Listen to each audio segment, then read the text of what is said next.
Hey there. Good to have you with me tonight.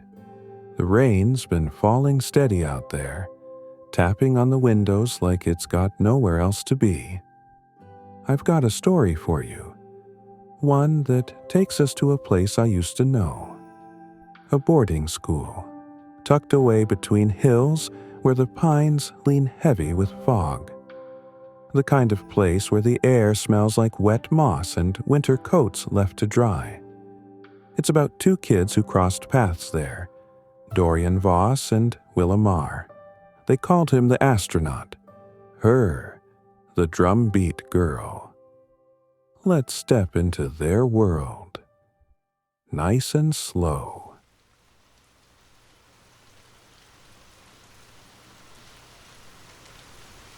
The rain had been coming down all morning, a light, steady rhythm against the tall windows of the boarding school.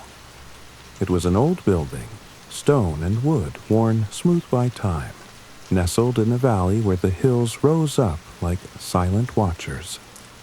Fog clung to the pines outside, softening their edges, and the air carried that sharp, damp scent of earth after a storm.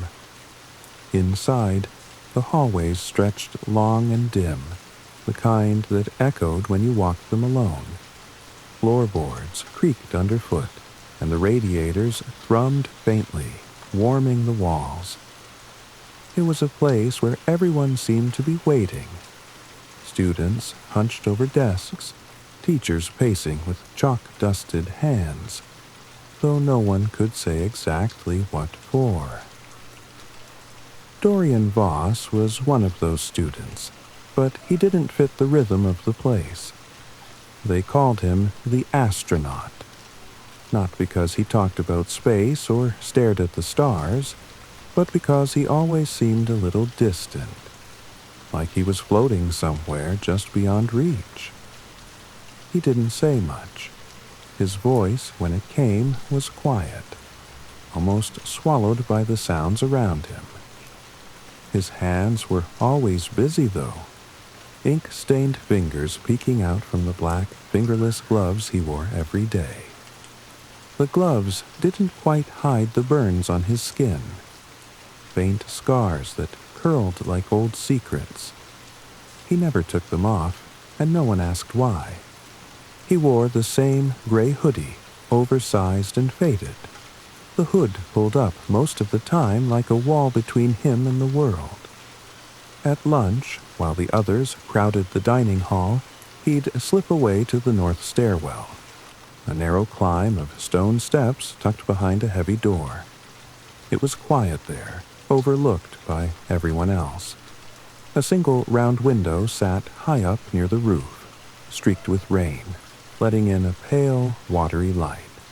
The radiator at the bottom hummed, a low pulse that filled the space. Dorian would sit on the third step, his notebook open on his knees, pen moving across the page. The distant sounds of the school, pens scratching, a chair scraping the floor, voices muffled by walls, drifted in like a heartbeat he didn't have to answer. That's where he was that day, the rain tapping steady outside, when the door creaked open. Boots thumped against the floorboards, loud and uneven, breaking the stillness. Willa Marr stepped in, dragging her drumsticks along the wall with a faint scrape. They called her the Drumbeat Girl because she didn't just walk. She moved like a rhythm you couldn't shake. Her boots were scuffed, too big for the uniform she never wore right, and her hair fell around her face in wild, smoky tangles. Her hands were always moving, twisting wire into bracelets, tapping beats on whatever she passed. She'd been kicked out of music class again that morning. Too much improvisation in her Bach, the teacher had said. And she'd wandered the halls until she found the stairwell. She stopped when she saw him, sitting there with his hood up, pen paused over the page. The radiator hummed between them. She tilted her head, then plopped down on the step beside him without a word of warning. "Are you a spy?" she said, her voice bright and testing, or just allergic to conversation. The rain tapped the window above, steady as ever. Dorian didn't look up right away. His pen hovered, ink bleeding faintly into the paper. When he finally turned his head, the light from the window caught his eyes, gray like the sky outside, and he said, "Stars don't talk either, but they burn." It was soft, almost lost in the sound of the rain, but it landed. Willa blinked, then grinned, a quick, sharp thing that lit up the stairwell. "Well," she said, leaning back against the wall, "that's the weirdest hello I've ever gotten. I'll take it." And that's how it started. The rain kept falling outside, a steady patter against the round window high above the stairwell. It streaked the glass in thin, wandering lines, and the light that filtered through was soft and gray, pooling on the stone steps where Dorian and Willa sat. The radiator at the bottom hummed low, its warmth curling up through the air, mixing with the faint dampness that clung to everything. The school's distant sounds, pens on paper, a door swinging shut, the shuffle of feet down the hall felt far away, like they belonged to another world. Willa shifted, her boots scuffing the edge of the step.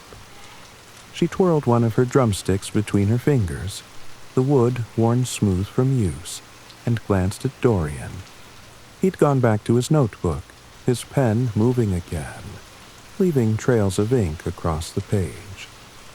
She didn't say anything for a while, just watched him, her head tilted like she was trying to figure out a puzzle. The stairwell was quiet except for the rain and the faint scratch of his writing, a rhythm that matched the one outside. "You're not like the others," she said finally, breaking the stillness. Her voice wasn't loud, but it carried, bouncing off the stone walls. "They're all noise and no beat. You've got something else going on." Dorian's pen stopped. He didn't look at her, just stared down at the page where the ink had started to pool, a tiny black star spreading under his fingers. "I don't know what that means," he said, his voice low, like he wasn't sure he wanted her to hear it. Willa laughed, not a big laugh, just a quick huff of air that made her hair bounce. "Doesn't have to mean anything," she said. "Just an observation, like how the rain sounds better in here than out there." She tapped her drumstick once on the railing, a sharp little clink that rang out and faded fast. He looked at her then, really looked at her, his hood slipping back just enough to show the edges of his face. The burns on his hands caught the light, faint and jagged under the gloves, but he didn't move to hide them. "It's quieter here," he said. "That's all." She nodded, like that made perfect sense, and leaned forward, resting her elbows on her knees. "Quiet's good, but it's better with a beat." She tapped the railing again, 2 quick hits this time, then a slower one, like she was testing something. The sound rolled through the stairwell, mingling with the rain and the radiator's hum. Dorian watched her hands, the way they moved, like they couldn't stay still. His fingers twitched, almost like they wanted to join in, but he pressed them flat against his notebook instead. "Why do you do that?" he asked. "The drumming." Willa shrugged, spinning the drumstick again. "Keeps me from disappearing," she said, like it was the most obvious thing in the world. "You've got your notebook. I've got this." She tapped the railing once more, then pointed the stick at him. "What's in there, anyway? Secret plans to escape this place." He hesitated, his thumb brushing the edge of the leather cover. The rain tapped harder for a moment, a gust of wind pushing it against the window. "Just words," he said. "Stuff I don't say out loud." She grinned again, leaning closer. "Now I really want to know. Come on, astronaut. Give me one. Just one." He didn't move at first, just sat there with the notebook in his lap, the radiator humming beneath them. Then, slowly, he turned the page and tilted it toward her. The writing was small, cramped, a mix of slashes and dots that didn't look like any language she knew. Below it was a tiny sketch, a clock with no hands, its face blank and still. Willa squinted at it, her nose wrinkling. "That's either genius or gibberish," she said. "I'm betting on genius. What's it mean?" Dorian pulled the notebook back, his fingers curling around it. "It's a clock that doesn't care about time," he said. "It just is." She stared at him, then nodded slowly, like she was filing that away somewhere important. "Okay," she said. "I like that. You're weird, Dorian Voss, but it's a good weird." The rain kept falling, steady and soft, and the stairwell held them there, two kids on a collision course they didn't see coming yet. The rain didn't let up as the afternoon stretched on, its steady rhythm filling the north stairwell where Dorian and Willa sat. The round window above them was a blur of gray and water, the streaks catching the dim light and bending it across the stone walls. The radiator hummed at the base of the steps, a low, constant pulse that warmed the air just enough to take the edge off the dampness. Somewhere down the hall, a door slammed shut, the sound muffled and distant, like it belonged to a different story. Willa kicked her boots against the step below her, a faint thump-thump that echoed up the stairwell. She'd tucked her drumsticks into her bag, but her hands still moved, fingers twisting a thin piece of wire she'd pulled from her pocket. It was turning into something, maybe a bracelet, maybe just a shape to keep her busy. She glanced at Dorian, who hadn't said anything since showing her the sketch. His notebook was closed now, resting on his knees, his ink-stained fingers tracing the edge of the cover like it was a map he knew by heart. "You come here a lot, don't you?" she said, her voice cutting through the quiet. It wasn't a question that needed an answer, but she waited anyway, her head tilted toward him. Dorian nodded, just once, his hood shifting slightly. "It's better than the noise," he said. His eyes flicked up to the window, where the rain tapped like it was keeping time. Out there, everyone's always talking, moving. Here, it's just this. He gestured vaguely at the steps, the walls, the sound of water on glass. Willa twisted the wire again, her hands quick and sure. "I get that," she said. "The dining hall's a mess. Everyone yelling over each other, trays clanging. Makes me want to bang my sticks on the tables just to shut them up." She laughed, a short, bright sound that bounced off the stone. "Got detention for that once. Worth it." He looked at her then, his gray eyes catching hers for a moment before sliding away. You threw confetti in roll call, he said, almost like he was testing the memory. I saw it. Miss Carter's face turned purple. Willa's grin widened, and she leaned back against the wall, stretching her legs out. Oh, yeah, that was a good day. She told me to act my age, so I told her confetti's timeless. Got me a week of scrubbing desks, but I'd do it again. She paused, then pointed the wire at him. You were there? Hiding in the back. Dorian shrugged, his shoulders barely moving under the hoodie. I'm always in the back, he said. Fewer people. She nodded. Like that, tracked with everything she'd figured out about him so far. Smart, she said. You're like a shadow astronaut, slipping around where no one notices, except I did. She twisted the wire one last time, then held it up. A rough little circle with a jagged edge. Here, payment for the clock drawing. He stared at it, then at her, his fingers stilling on the notebook. I don't need payment, he said, but there was a flicker in his voice, something softer than before. Too bad, she said, dropping it into his lap. It's yours now. Wear it. Keep it. Throw it out the window.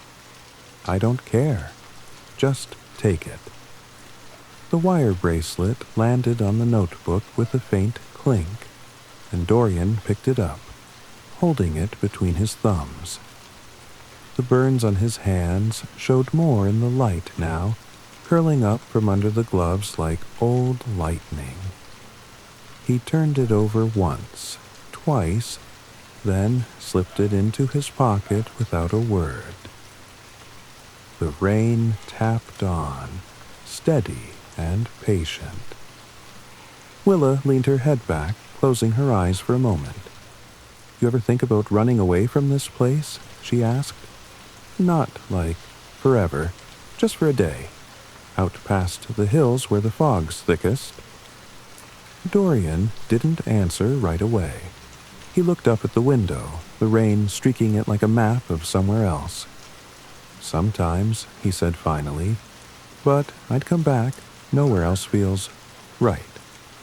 She opened one eye, peering at him. Huh? She said. Me too. Guess we're stuck here then. You with your notebook, me with my sticks. She tapped her fingers on the step, a quick little beat that matched the rain for a second before drifting off. The stairwell held them there, the radiator humming, the rain falling. Two kids starting to orbit each other without even knowing it. The rain hadn't stopped, its rhythm steady against the round window high above the north stairwell. The glass was streaked with water, bending the gray light into soft, shifting shapes that fell across the stone steps. The radiator at the bottom kept up its low hum, a warmth that seeped into the air and mixed with the faint smell of damp wool and old wood.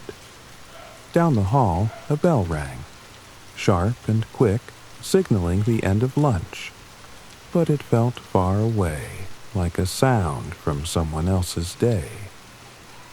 Willa stretched her legs out, her boots scuffing the edge of the step again.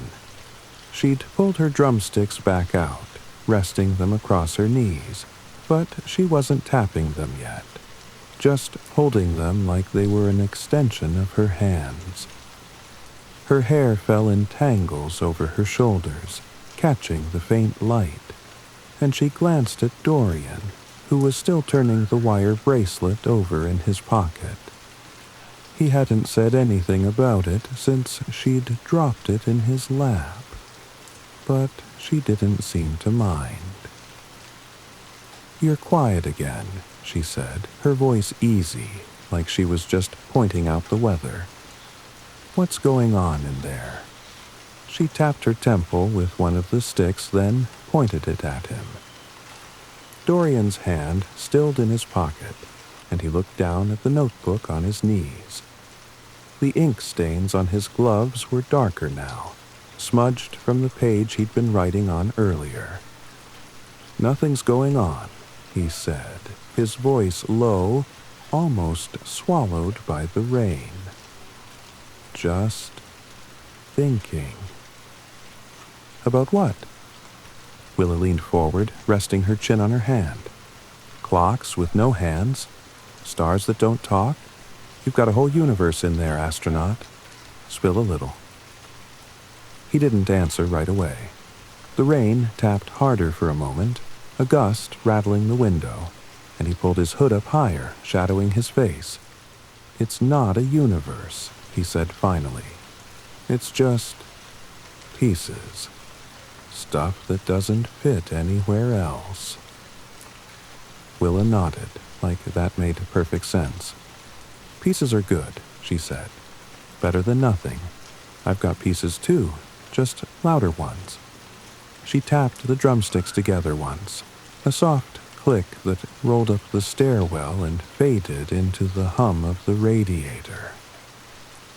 Dorian shifted, his shoulder brushing the wall. "Your pieces don't hide," he said. "Mine do." She tilted her head, studying him. "Maybe they don't have to," she said. "Not here, anyway. This place," she waved a stick at the stairwell. "It's like a vault. Keeps stuff safe. Me, you, the rain. All of it." He looked at her then, his gray eyes catching hers through the shadow of his hood. "Safe," he repeated, like he was testing the word. It hung there between them, heavy and quiet, until the rain took it back. Willa grinned, leaning back again. "Yeah, safe. Weird, right?" She tapped the railing this time. One slow beat, then two quick ones, like a heartbeat waking up. "Stick around, Dorian Voss. I might make a drummer out of you yet." The bell rang again, fainter now, and the school kept moving outside the stairwell. But in there, with the rain and the radiator and the two of them, time didn't seem to care. The rain had softened outside, its steady tapping easing into a lighter rhythm against the round window. The gray light filtering through was dimmer now, the day slipping toward evening as the fog thickened around the pine-covered hills. Inside the north stairwell, the radiator's hum was a constant thread, weaving through the air, warming the stone steps where Dorian and Willa lingered. The school's sounds had faded, classes ending, footsteps scattering, but the stairwell held its own quiet, a pocket carved out of the world. Willa sat with her back against the wall, one leg dangling over the step's edge, her drumsticks resting loose in her lap. She'd stopped tapping, her hands still for once, fingers tracing the worn edges of the wood. Her boots were scuffed with mud from the morning, and her hair caught the last of the light, a wild frame around her face. She looked at Dorian, who hadn't moved from his spot on the third step. His notebook was closed, tucked under his arm, and his hood was still up, but his hands rested open on his knees, the ink stains dark against the gloves. "You ever wonder why we ended up here?" she asked, her voice soft, like it was part of the rain now. "Not the school. This." She nodded at the stairwell, the window, the space between them. Dorian's fingers twitched, brushing the edge of his glove where the burns peeked out. He didn't look at her, just up at the window where the rain traced slow paths down the glass. "I don't know," he said. "Maybe it's just where we fit." Willa nodded, her lips curving into a small, thoughtful smile. "Yeah," she said, "like a beat you don't plan. It just happens." She lifted one of the drumsticks, tapped it once on the railing, slow, deliberate, and let the sound hang there, a single note in the quiet.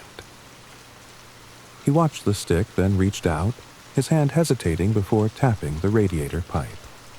A faint clang answered her, low and steady, matching the rain's rhythm. Willa's smile grew, and she tapped again, 2 quick beats this time. He echoed her, 2 taps on the pipe, and for a moment the stairwell thrummed with their sound, a heartbeat woven into the walls. They didn't say anything after that. The rain kept falling, softer now, and the radiator hummed on. Dorian pulled something from his pocket, the wire bracelet she'd given him, and turned it over in his hands, the jagged edges catching the light. Willa watched him, then reached into her bag and pulled out a napkin, folding it around a granola bar. She slid it across the step toward him, a scribbled note on top. What keeps falling, but never breaks? He read it, his half-smile flickering, and wrote rain in the corner before sliding it back. She laughed, quiet, warm, and the stairwell held it like a secret. The rain tapered off as the evening settled in, leaving the windows streaked and still. Dorian stayed. Willa stayed, and the school went on without them. Some would say they left echoes there, 2 strange kids who found a rhythm in the quiet. And maybe they did. That's where we'll leave them tonight. The rain's almost gone now, just a whisper out there. Let it carry you off wherever you're going. Sleep well. Sleep well.